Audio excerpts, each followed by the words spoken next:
জানেন কি, ব্রিটিশ আক্রমণের আগে পর্যন্ত ভারত বিশ্বের অন্যতম ধনী দেশ ছিল।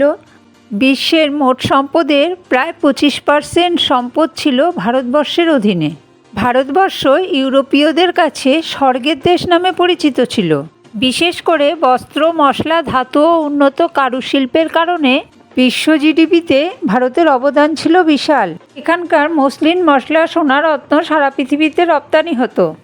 তাজমহল, স্বর্ণমন্দির ছাড়াও বিভিন্ন মন্দির ও বিশ্ববিদ্যালয় তারই প্রমাণ ছিল, যা ছিল ইউরোপীয়দের ঈর্ষার কারণ। কিন্তু ব্রিটিশ শাসনের সময় লুট, কর ও শোষণের মাধ্যমে ভারতের সম্পদ ধীরে ধীরে নষ্ট হয়ে যায়। বিশ্বের সবচেয়ে ধনী দেশ বিশ্বের দরিদ্রতম দেশগুলোর একটিতে পরিণত হয়। অবশেষে বলবো, ইতিহাস আমাদের শেখায় নিজের দেশ ও সম্পদের মূল্য বুঝতে। এরকম আরও অজানা ইতিহাস জানতে ফলো করুন ফ্যাক্টরিয়া ওয়াই চ্যানেলটি। আর ভিডিওটি ভালো লাগলে ভিডিওটি লাইক করার অনুরোধ রইল।